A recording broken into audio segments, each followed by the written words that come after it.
Olá, pessoal. Estamos aí na nossa live resumão sobre o piso salarial da enfermagem. Estaremos aqui com o enfermeiro Davi Apóstolo, enfermeiro JP do Enfermagem Unida. Temos aqui também hoje o advogado Adailton e vamos aqui agora conectar com os nossos colegas.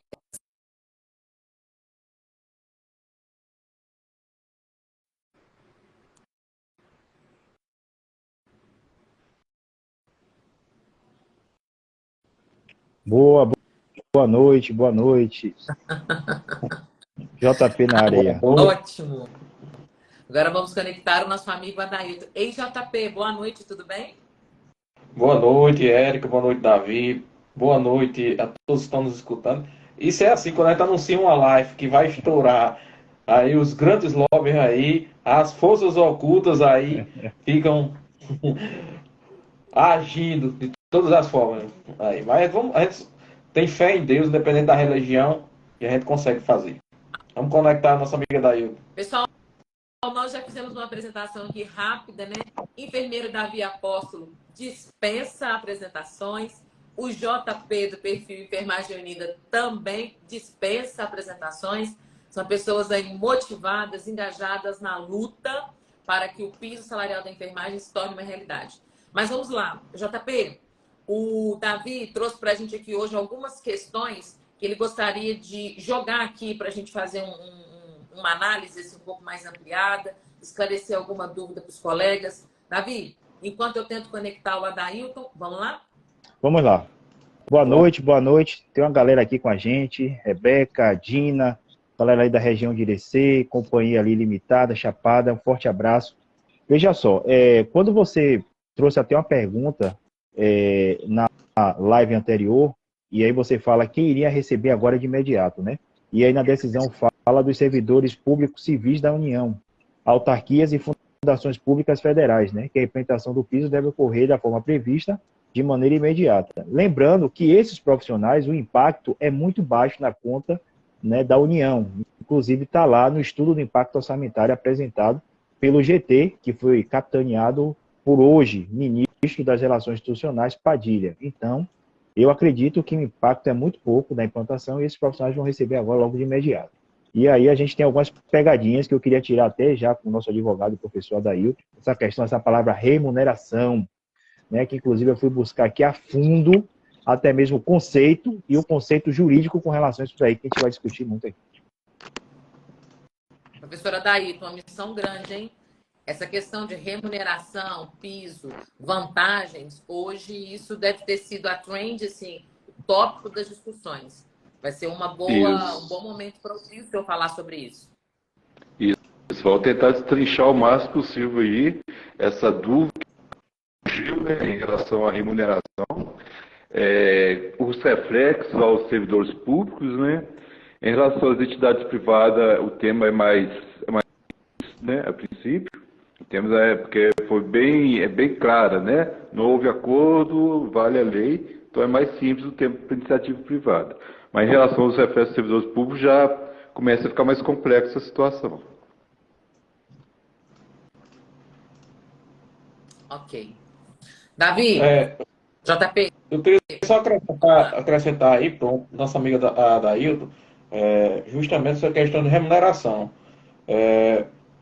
A questão inicial do piso, quando foi aprovada a Lei 14.434, a nossa ideia de piso e a ideia que se tem de piso é que de fato seja inicial, seja o vencimento, seja o valor inicial. Eu entrando na carreira, chegando hoje, eu vou receber isso. E a questão da remuneração é o total. O que você tem aí, um enfermeiro tem um mestrado, tem um doutorado, vários tipos de gratificação. No total, aí forma-se a remuneração. E, de fato, eu quero até jogar agora a peteca de ser espadaíta agora, não sei se pode agora ou ir para frente, a questão que eu fiquei com dúvida. Eu fiquei com dúvida com o que está escrito lá no Supremo Tribunal Federal, nessa medida cautelar aqui. Eu acho que as entidades aí devem sim solicitar a questão de embargos aí para maior esclarecimento com relação a algumas expressões que está aqui, nessa medida cautelar. JP, sobre embargos, hoje também nós recebemos muitas perguntas sobre o que seriam esses embargos e quem poderia impetrar, entrar, qual seria o rito processual para que se desse o segmento para esses embargos. E a galera também, muito em dúvida, né? Qual seria o resultado esperado? Exatamente, porque daí eu colocar aqui diferença remuneratória. Eu, sinceramente, é uma chave que deve ser explicada e esclarecida. Da decisão, e esse é um dos dois principais pontos que estão gerando maior polêmica na interpretação jurídica do que eles querem dizer com isso. É a diferença remuneratória e o ponto em relação à carga horária. Estão equiparando o ente público, né, servidores dos entes públicos, com os funcionários da iniciativa privada. E são situações distintas, né? São direitos distintos da iniciativa privada em relação aos servidores públicos. Então, são situações jurídicas totalmente distintas. Contudo, foram colocados no mesmo barco, né? Eu li, assim, se eu tivesse ali defendendo uma tese, uma sustentação oral, diferença remuneratória. Então, assim, pelo que está escrito aqui, não é o que eu concordo, mas pela análise, é a diferença de remunerações. A diferença da remuneração atual, que é o salário mais os direitos, para a diferença da remuneração conforme o piso mais os direitos. Porque se for pegar a remuneração de hoje, o servidor ganha R$ 1.500 mais R$ 1.000 de gratificação. São 2.500. Isso, você vai estar fazendo uma diferença de coisas que não tem como fazer uma equiparação. Você está diferenciando uma remuneração em relação ao piso bruto, né? Então, assim, não tem como pegar duas coisas distintas. Então, já que aqui está dizendo diferença remuneratória, a melhor interpretação jurídica, né, a hermenêutica, é de que a diferença da remuneração que é hoje atual para a remuneração que será com o piso. E que na prática vai dar a mesma diferença do piso hoje. O JP é contador também, né? Então entendeu a lógica que eu estou querendo chegar, né? A diferença do vencimento básico hoje para a diferença do piso. Os valores vão dar exatamente os mesmos. Então, a melhor hermenêutica jurídica que essa diferença remuneratória deve sim ser o piso salarial. Porque se você for pegar, né, a remuneração com a remuneração A com a remuneração B, vai dar a diferença X. Se for pegar o piso com o salário atual com o valor do piso, vai dar a mesma diferença X. Tô certo, JP? Certíssimo. O entendimento tem que ser nesse sentido aí. Gostei da tese. E lá Gostei da tem tese. um advogado e um contador. Sempre necessário o contador com o advogado, sempre. E o pessoal quer saber quem é que pode entrar com isso. Quem é que vai lá, quem é que vai cutucar, quem é que vai dar andamento para isso.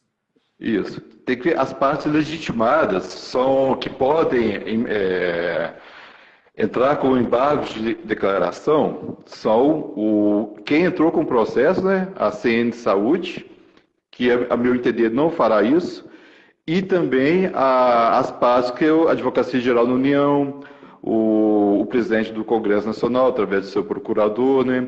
Essas são as partes legitimadas, né? Quem é amicus curiae não tem o poder de entrar com... Isso é uma modalidade de recurso, né? Então, o amicus curiae não pode entrar. Então, sindicatos, CORENs, COFENs, qualquer outro amicus curiae não pode entrar com esse recurso. Ó, a galera está pedindo para explicar novamente aqui essa questão dessa diferença remuneratória, né? Como é que ficaria? Eu acho que vai ficar bem claro para a galera aqui. Tem muita gente solicitando. Isso. Vou explicar novamente. Na decisão está escrito diferença remuneratória.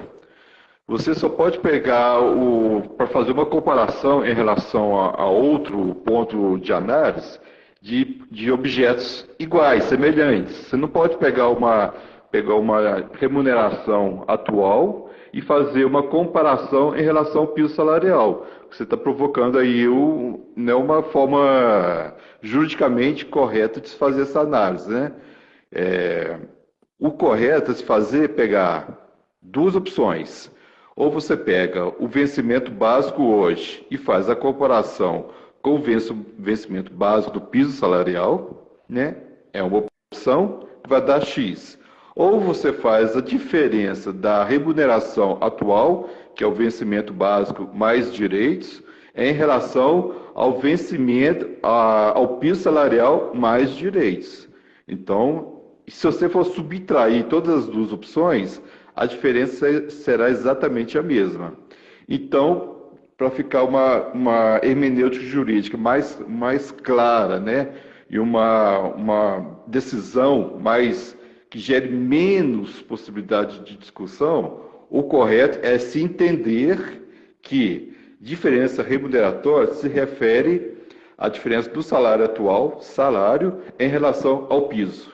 Então, essa é a melhor hermenêutica. Tanto também que a decisão o voto, né, do Dias Toffoli, e já é um conceito que é adotado dentro do STF. Eu já busquei várias outras decisões em relação aos julgamentos de professores, né? A última que eu busquei foi de São Paulo, que foi no ano passado. Esse conceito de remuneração global, quando eles falam remuneração global, sempre estão se referindo ao conceito clássico da remuneração, que é o vencimento mais direitos. Aí, quando eles querem falar vencimento mais direito, eles usam o conceito remuneração global. Quando eles querem falar de vencimentos, né, de salários, eles usam o conceito remuneração ou vencimento ou salário, para eles ter o mesmo significado. E várias decisões fazem, às vezes eu cheguei até comigo mesmo fazer uma crítica a essa forma de análise do Supremo. Mas a gente precisa entender que o Supremo, que eu tenho certeza atualmente, quem já era uma ministra que trabalhava na área trabalhista, né, era uma juíza do trabalho, é só a Rosa Weber. Outros eu não busquei, ela eu tenho certeza. E os votos dela sempre fazem essa plena distinção. Só que os demais colegas, por não serem da área trabalhista, sua raiz não ser da área trabalhista, eles criaram esse conceito, remuneração global e remuneração. Então, remuneração para eles entende como vencimento salário. Excelente Perfeito. explicação. Perfeito.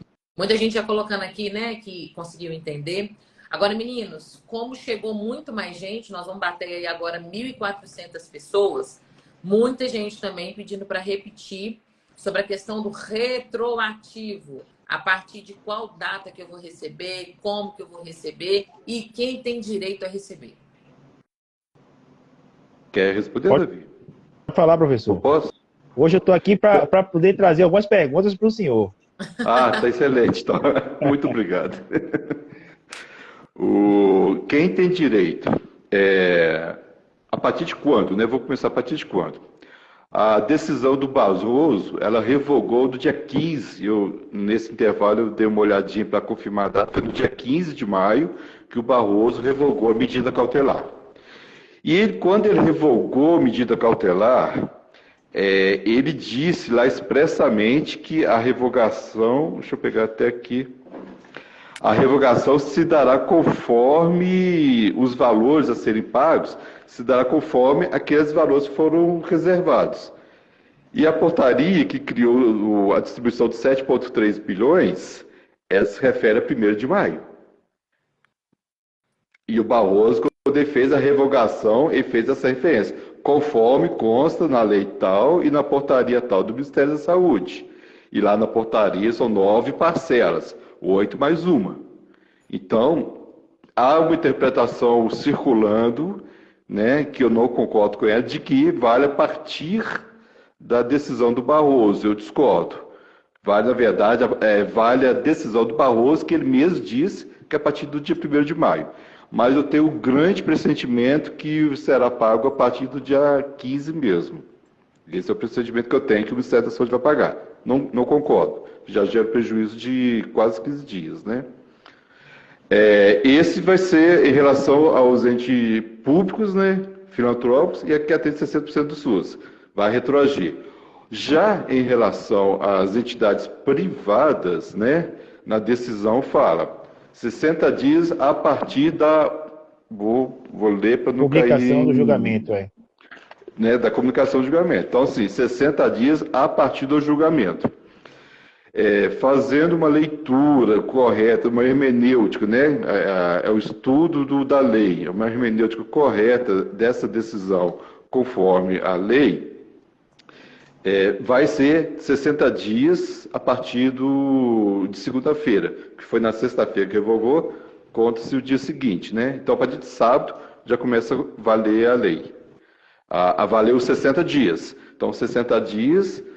Até o meados desse mês tem...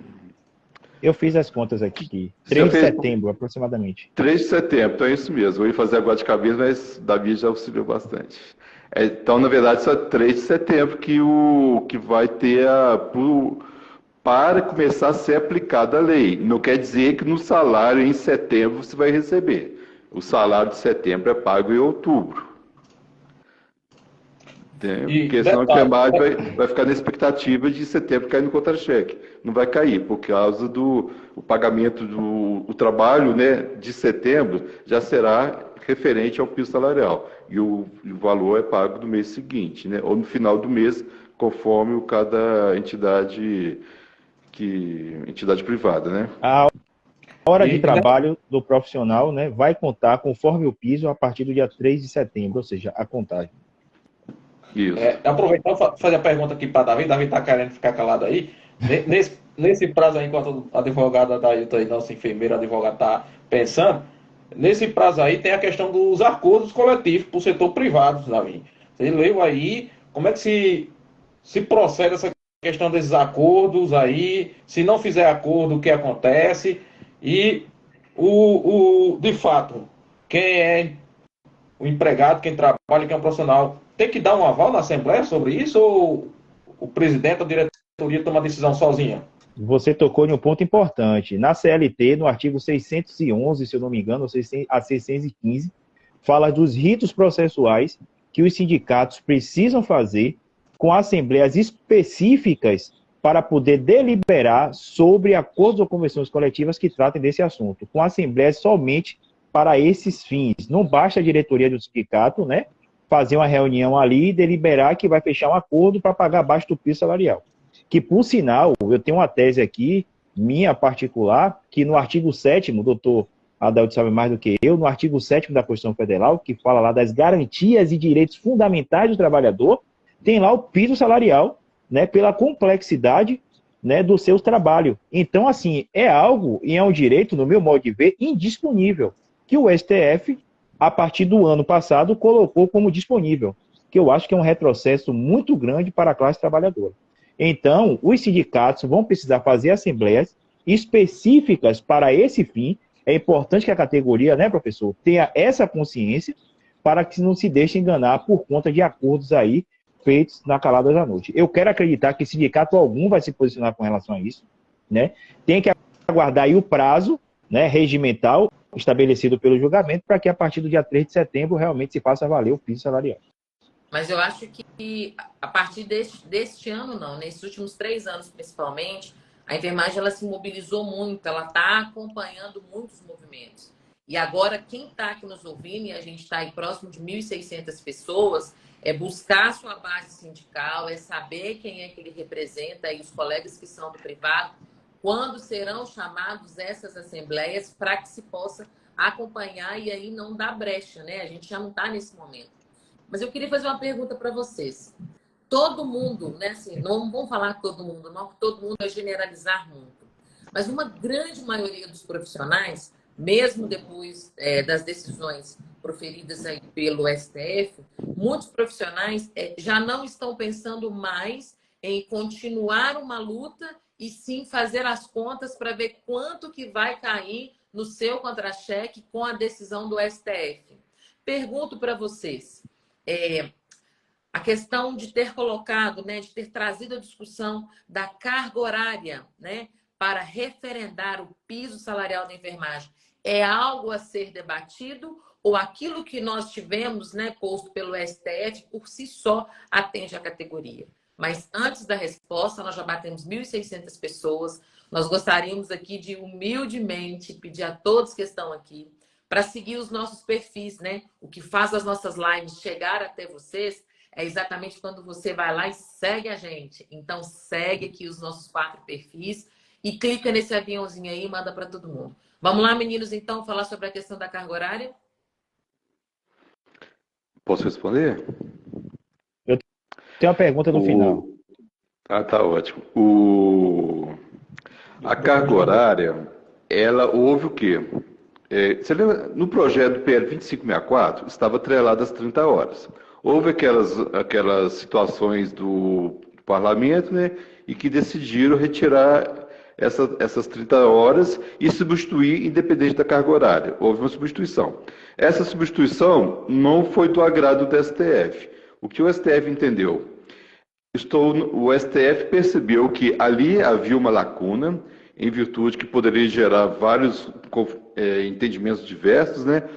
O STF viu uma lacuna ali e decidiu preencher aquilo que eles entenderam como uma lacuna. E nesse preenchimento, eles adotaram, vou ler aqui, o artigo 7º, inciso 13 da Constituição Federal, que lá fala em relação às 8 horas diárias, às 44 horas semanais.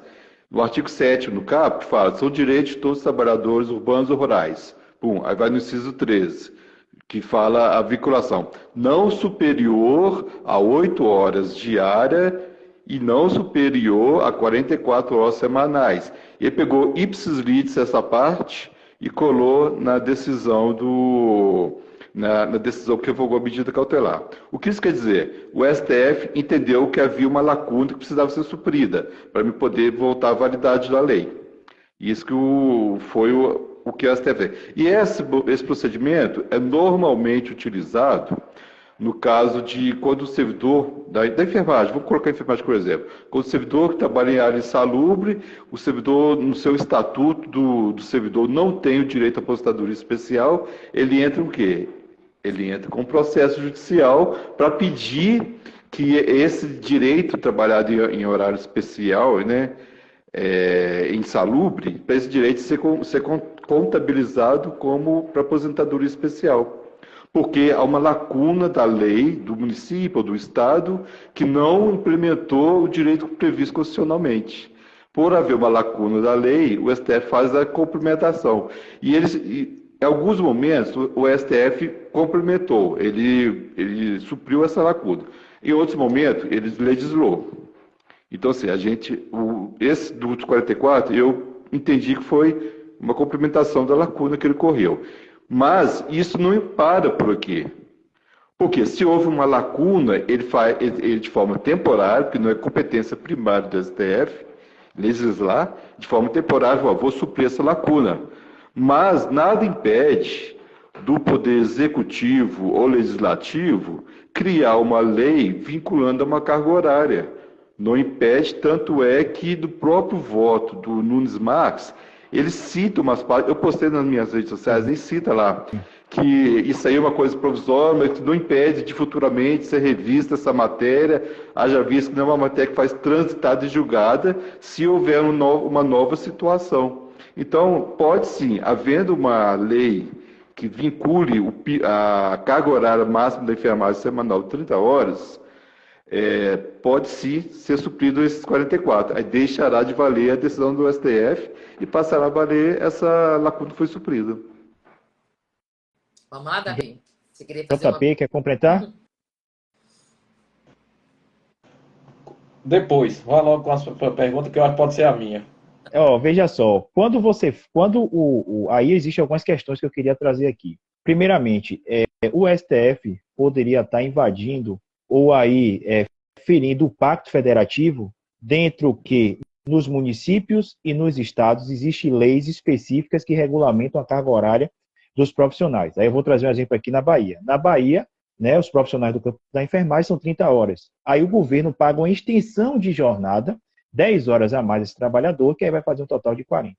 E aí, quando ele traz lá no artigo, inclusive eu estou aqui com a decisão, que ele fala de 8 horas, né,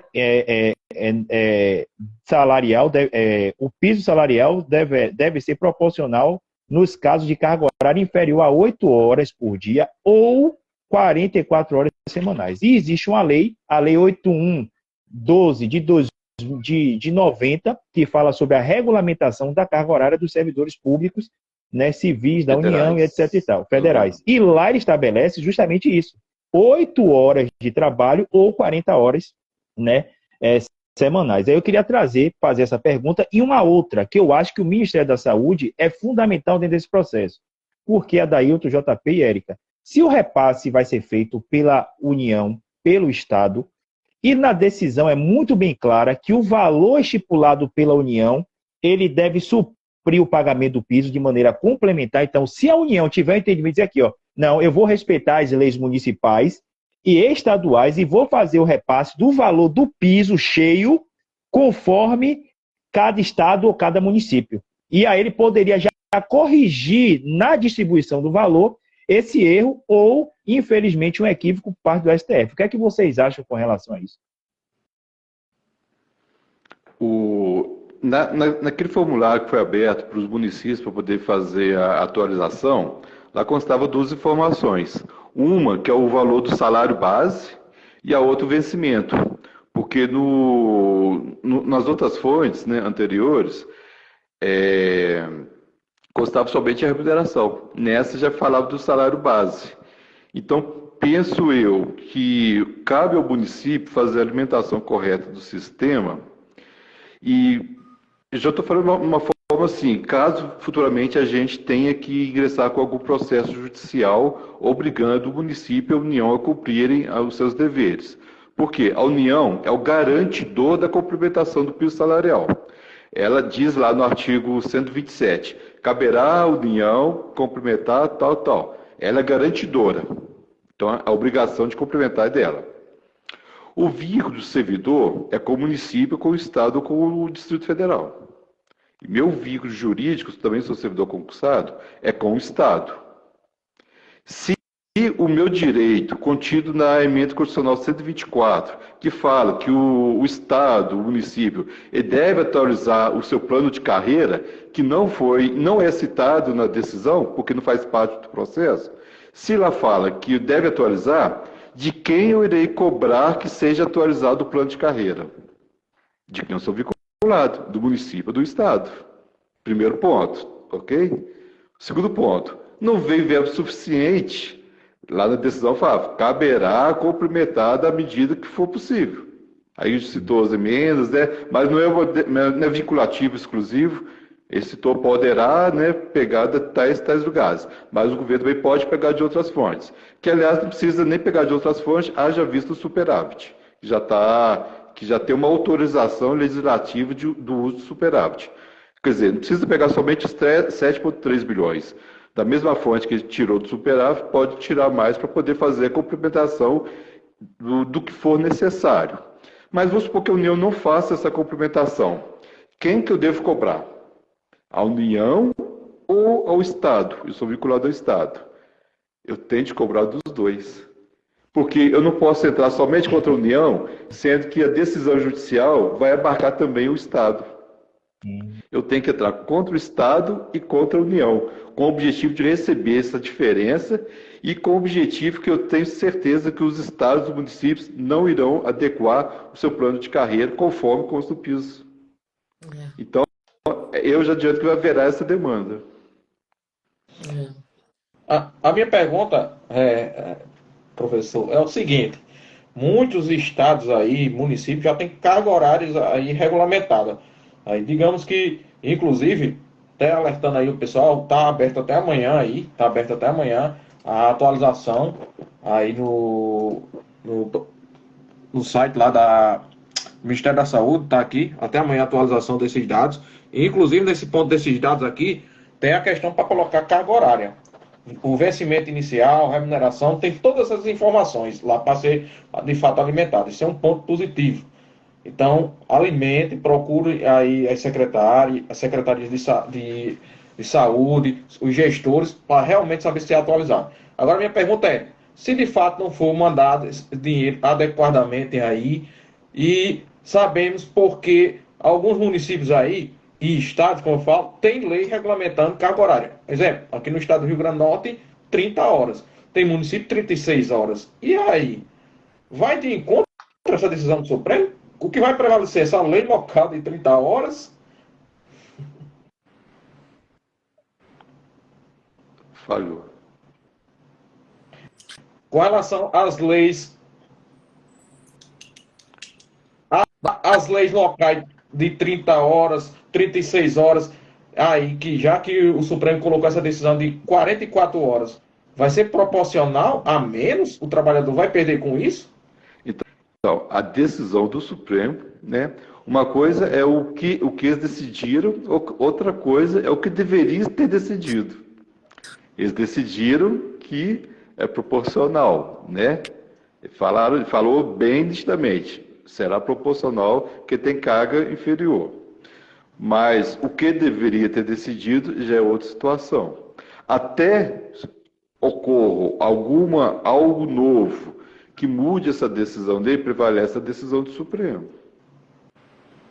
Entendeu? Se os estados e municípios, que não farão, quiserem fazer suas correções para poder cumprir o piso, eles não estão desobrigados. Eles podem fazer, né?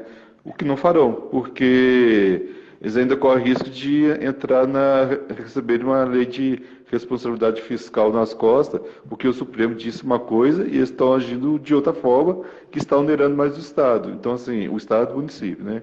Então, assim, eu creio que a melhor forma da gente resolver essa situação é vinculando a uma carga horária.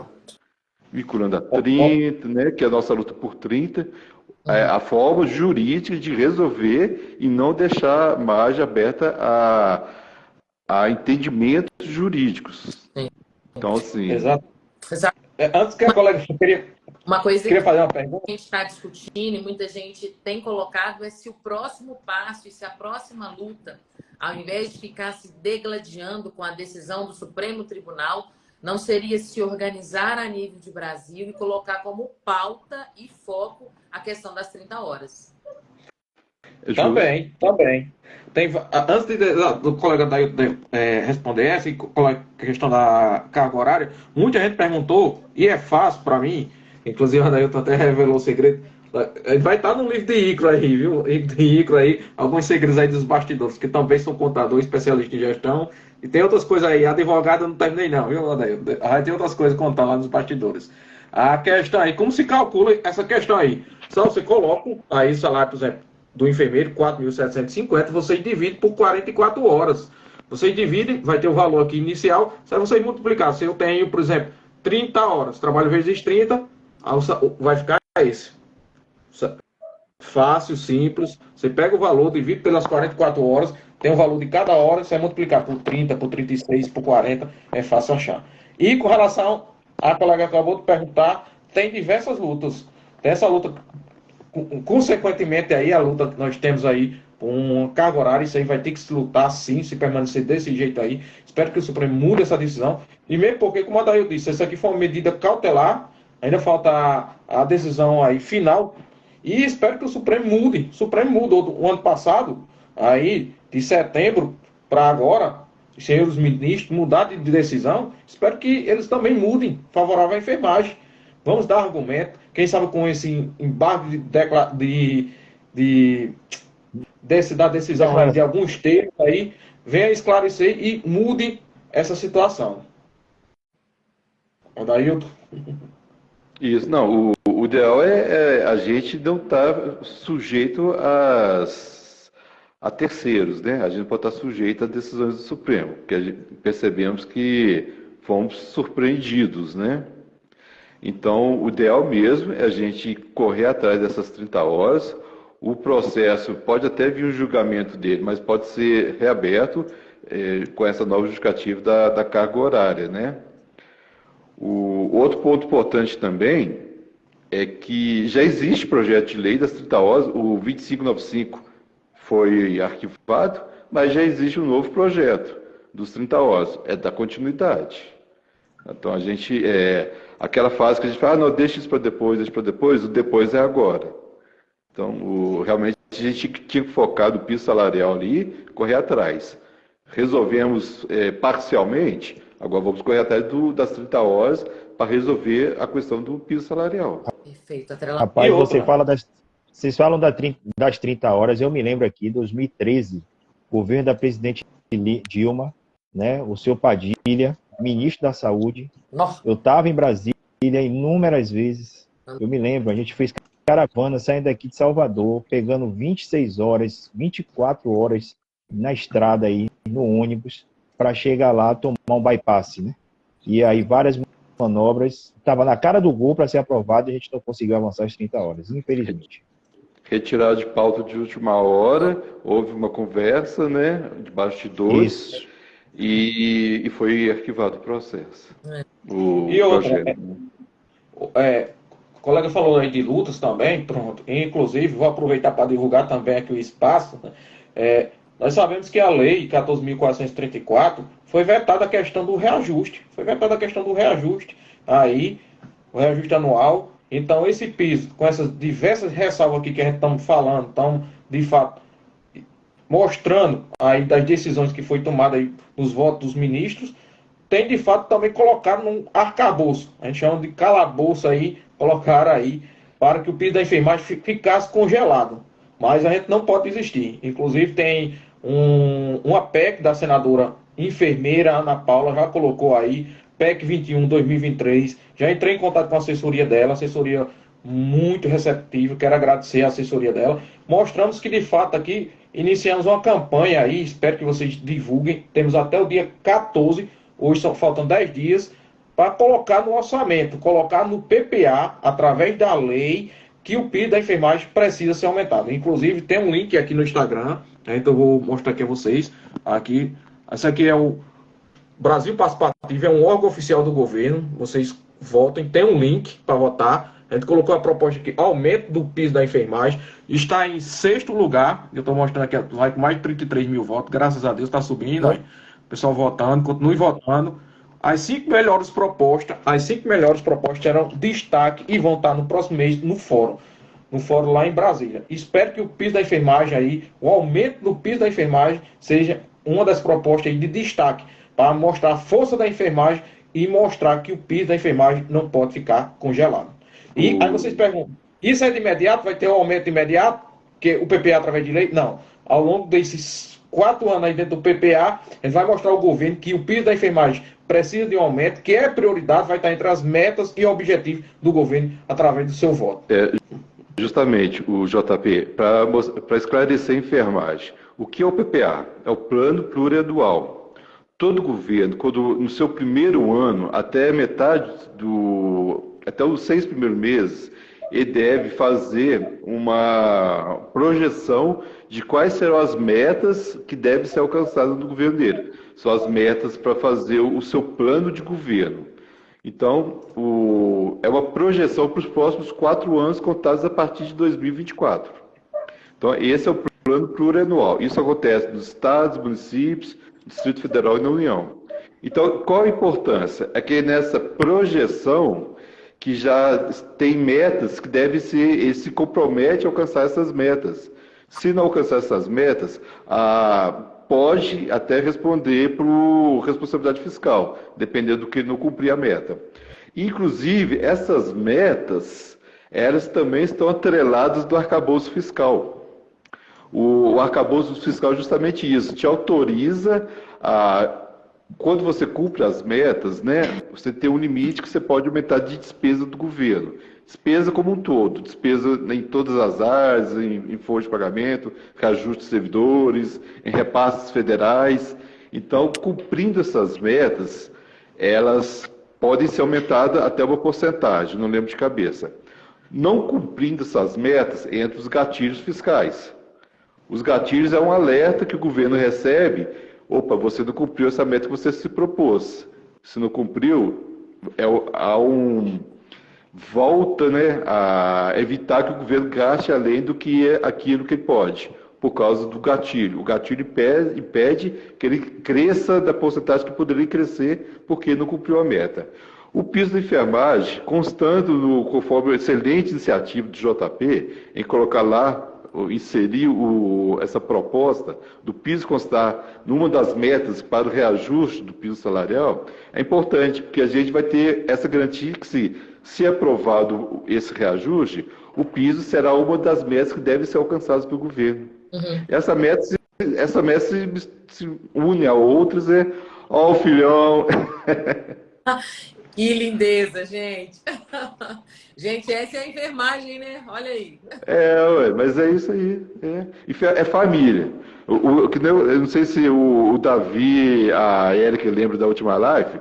Eu falei, a nossa luta é por dignidade salarial, mas é por qualidade de vida, é por lazer, é por uma aposentadoria digna. São vários reflexos que estão embutidos no piso salarial. Então, quando o Davi puxa o menino dele para dar um abraço para a gente, aí também está a luta. É qualidade de vida, é ter condições de dar uma educação de qualidade. É isso, tudo está envolvido no piso salarial. Por isso que a gente não pode voltar, não pode desanimar, porque quem não tem filho também está envolvido com sua aposentadoria, sua qualidade de vida, é muitas coisas. Então, assim, a gente tem que manter na luta constante. Agora, vamos correr atrás das 30 horas. E outra coisa, aproveitando a deixa que o JP mencionou da enfermeira Ana Paula, senadora, a PEC que ela colocou está vinculada ao salário mínimo. E já houve decisão do STF recente, falando que sim, é constitucional a vinculação ao salário mínimo, em relação aos ACS e ACE. Então, é positivo para a gente, porque o salário mínimo reajusta todo ano. E a vinculação ao salário mínimo, automaticamente a gente vai estar tendo reajuste. Então, agora isso é a questão é a força importante. Política para avançar essa PEC. A mesma força que a gente teve lá atrás, a gente tem que ter agora. É mais uma PEC. E outra coisa, essa PEC é interessante constar, já na própria PEC, a gente tem que agir de duas formas. Já constar nela também as 30 horas. Vai ter uma PEC com as 30 horas e vai ter já uma lei, um PL, projeto de lei, né? Lei infraconstitucional, também falando das 30 horas. Olha. Então, é importante a gente fechar para os dois lados. Fechar no âmbito constitucional e fechar no âmbito infraconstitucional. Então, eu sugiro à senadora, se ela puder acrescentar essas 30 horas na PEC, né, que estipula em salário mínimo, é muito interessante já aproveitar a tramitação das 30 horas, a tramitação do valor em salário mínimo, já leva também as 30 horas junto. Olha o olhinho. Ótimo, brilhando. Ótima ideia. Ou ela, ou algum outro senador pode apresentar uma emenda a essa PEC para ter essa questão das 30 horas. Eu gostaria muito da enfermagem, aí se espelhasse aqui, ó, os ACS aí, ó, valorização, aumento de salário, estão aí em primeiro lugar na votação, com 46 mil votos aí. A enfermagem agora está com 33. Espero que a enfermagem aí se espelhe aí para a gente votar para... Temos 10 dias aí, 10 dias, abraçar essa campanha para chegar aí entre os primeiros lugares também, para estar lá mostrando a força. E eles estão unidos, mobilizados. Eles estão mobilizados, tá vendo, né? E nós sabemos que a enfermagem é um número muito, muito maior do que a CS e a CE. Eles estão unidos, mobilizados, estão fazendo o papel deles. Então, assim, é um exemplo para a gente. E outra observação, também já o APEC atualizando o valor para quem tem a CS e a CE, que tem um curso técnico, para 3 salários mínimos, tá? Olha, já tem uma PEC para 3 salários mínimos. Bom, pessoal, nós já estamos 20h54, dei uma olhada aqui no chat. O pessoal tá pedindo para fazer um resumão por semana, tá? Já quer que marca para a próxima terça-feira o resumão do piso. Tô achando que isso vai pegar, hein? Vai. Davi já está convidado, JP, o Adailton também, para a gente fazer esse resumão do piso. Pessoal, nós já estamos aqui caminhando, né? Já para os finalmente dessa live, já temos 5 minutos aqui finais. Muita gente aqui perguntando. Eu também sou servidora pública estadual e aí eu vou me enquadrar nas orientações que o professor Adailton, né, passou para a gente aqui na questão desses órgãos que são órgãos públicos. Então, quem não assistiu, muita gente perguntando, eu vou salvar a live e você vai conseguir assistir aqui novamente. Eu vou passar aqui agora numa rodada. Antes disso, 1.347 pessoas ao vivo. Pessoal, segue os nossos perfis. Terça-feira que vem nós estaremos aqui novamente com o resumão do piso. Então, vamos lá seguir aqui os perfis para dar aquela força. E amanhã a gente começa aí uma campanha, viu, JP? Esse seu chamado para que a gente inicie essa campanha. Vamos embora, Davi? Bora, professora Vamos. Vamos. É necessário. O outro, para a gente poder conseguir vencer aí, entrar nessa pauta dos 5. Quem está aqui na live topa com a gente? Só aqui nós somos quase 1.400 pessoas. Bora lá, pessoal? Acho que o pessoal topou aí com a gente, hein? Vamos passar aqui para as considerações finais, faltando 4 minutos para a gente concluir essa live. Eu quero agradecer pelo convite, agradecer as respostas do professor Adailton, Davi, Érica, vocês que estão aí acompanhando, estão compartilhando, estão votando aí, pedindo aos familiares, colegas para votar aí na questão aí do piso salarial, para ter um aumento, para o piso não ficar congelado. Fico muito grato e não vamos baixar a cabeça, vamos continuar mobilizados, continuar unidos. O piso, vai ter piso sim. O Bruno Farias falou aqui, vou até dizer, falou que provavelmente amanhã, os próximos dias, vão começar de fato aí. Acho que amanhã é difícil que amanhã encerre a questão de fato do cadastro aí, mas nos próximos dias enviar recursos para os estados, para os municípios, para as entidades filantrópicas, e espero que envie mesmo esse recurso. A enfermagem precisa receber do setor público, e o setor privado aí tem a questão das negociações aí, dos acordos coletivos, e esperamos que seja negociado. Era bom que fosse negociado, Davi, e fosse para uma negociação dessa, e o professor Adailton, e vocês estão aí, vamos negociar. Eu quero negociar 7.300 e pouco lá, era o salário inicial do piso. Então vamos negociar, eu aceito. Isso, base. Vamos usar como uma base de início de negociação com 7.000 e poucos, né? Ficou bom essa negociação, hein? Professora Adailton? A gente tem que sentar, para sentar numa mesa de negociação, você tem que sentar julgando as cartas da mesa, né? É uma negociação. Então, um bom negociador, ele consegue sair bem da negociação. Então, é isso que precisa do sindicato, que nem o Davi falou. O presidente, a diretoria do sindicato não pode, nem irão, creio eu, se reunir e tomar as decisões por si. Deve ser chamada uma Assembleia Geral Extraordinária, e nessa Assembleia que é tirado até o que ponto que eles estão dispostos a aceitar. E o que vai aceitar. E eu já sugiro não aceitar nada abaixo do piso salarial. E também sugiro não aceitarem retirada de direitos. Retirada de auxílio alimentação, cesta básica, não aceitar isso, senão vai acabar reduzindo indiretamente o piso salarial. Então é manter os direitos que já tem e o piso salarial. E a decisão está clara. Não houve acordo, prevalece a lei. 60 dias para tentar acordo. Não conseguiu, vale a lei. E assim segue o fluxo. Perfeito. Muita gente aqui perguntando sobre piso e remuneração.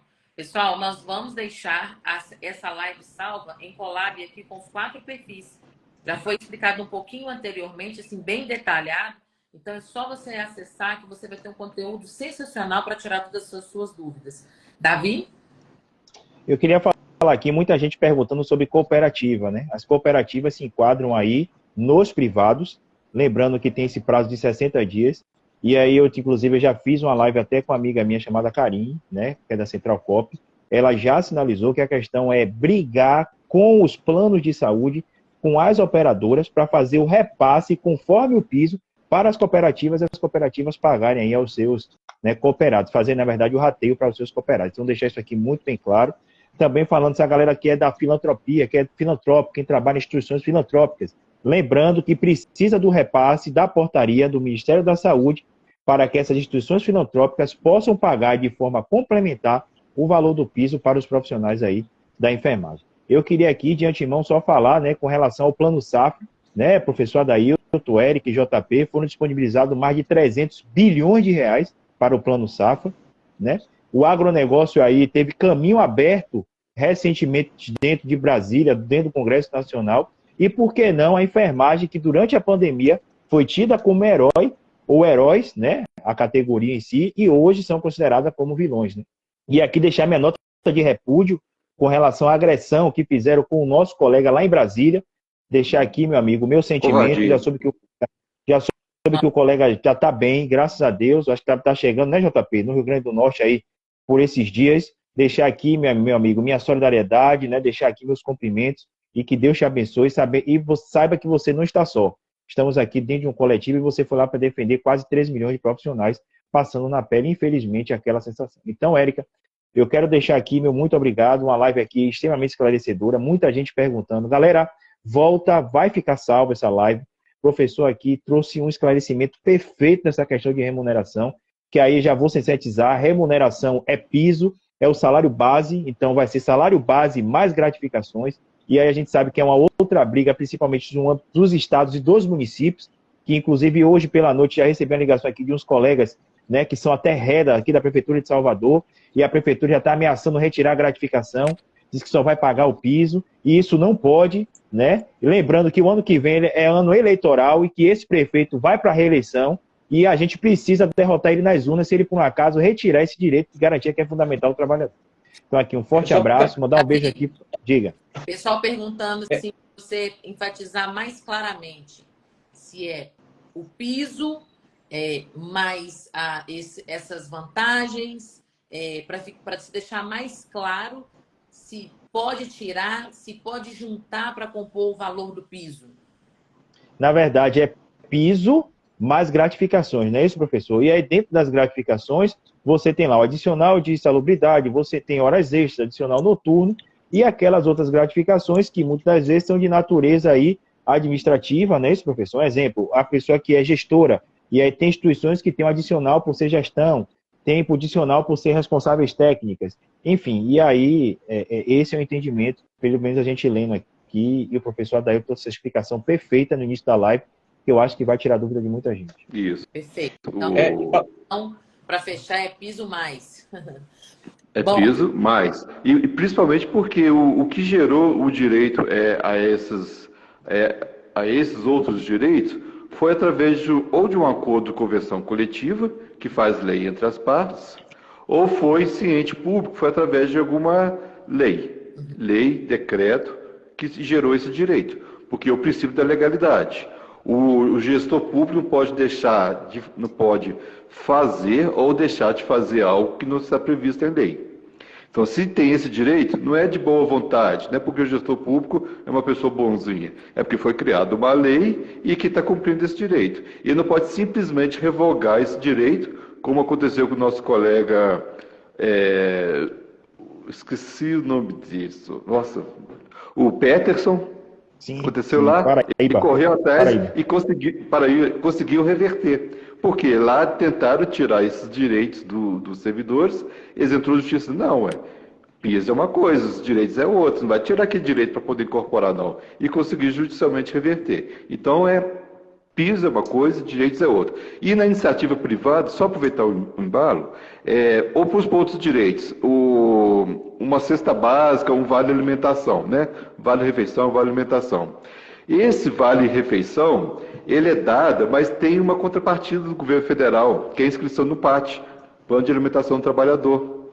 Isso aí gera algumas benesses para o empregador. Então, se ele parar de pagar seu PAT, ele vai deixar de ter o cumprimento daquelas benesses do plano o plano do governo federal, e vai ter, talvez, até mais ônus. Então, não é interessante para eles deixar de cumprir. O Vale Transporte, não é o que se cogitar, né? É uma obrigação do empregador disponibilizar os valores, né? E, inclusive, é descontado 6% do trabalhador para poder ter o direito ao Vale Transporte.